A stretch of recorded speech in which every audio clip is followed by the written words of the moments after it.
you know, so we go from the sublime to the really hard. There's still no official word on what led to the shooting outside of a Colorado Springs Planned Parenthood clinic. Left 3 people dead, but the president of the Rocky Mountain chapter of Planned Parenthood says the campaign rhetoric could have played a part. Take a look. We've experienced so much hateful language, hateful speech.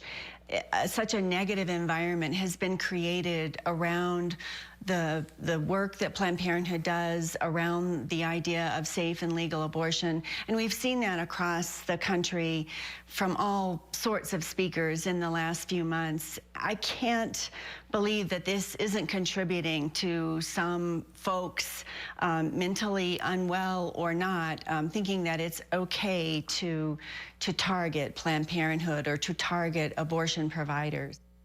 Let's just keep in mind, this guy was an extremist, too, and I don't think any of the candidates, especially on one particular side of the aisle, are condoning or encouraging violence. This guy doesn't speak for the majority of pro-lifers, just like ISIS doesn't speak for the majority of people that believe in Islam, just like NRA doesn't represent the majority of gun owners in this country, and Tammy Faye doesn't speak for Christians. This guy was an extremist, and violence never begets violence. But what I had an issue with was the fact that the Republican candidates took so long to tweet anything about it. 36 hours. Yeah, that's a very long time, because you show me for people running for president, well, first of all the Democratic candidates, including Martin O'Malley, did, you know, send a tweet out about it.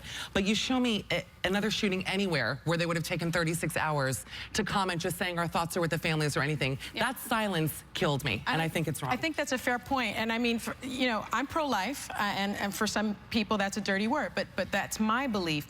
But I don't think, Paula, we can ignore the rhetoric that has been out there from the Republican Party, from the right, and the bottom line there is, yes, that is sort of tossing fuel onto something that's already very, very flammable. And I think it's irresponsible not to step out in front of it if you're a candidate that has, you know, talked about these videos that have now been soundly debunked and not walk it back in a time like this. You have to lead from the front.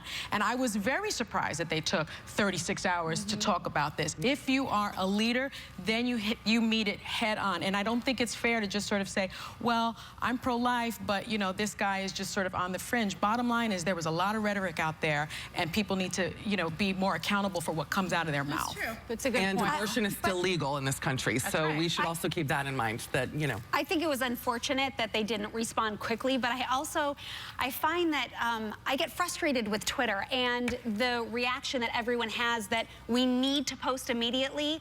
And I'm talking in general, not just in this specific circumstance, but I don't think that we can judge someone's heart based on 140 characters. But you can if you don't come forward, if you are going to be the leader of the free world. If that's the job that you want, then you need to lead from the front and come out immediately. I don't disagree with you. I think it's good to get information and more information and then post something. But what more information do you need when you hear that innocent people were murdered? You're running for president. It's horrible. It's tragedy. It's you know, tragic and horrible. I don't know. I don't think there's an excuse for it. And I know what you're saying, that like we can't all be on social media, but when you're running for president, you can't take a day off. It's like a pretty much. You can't. I don't know.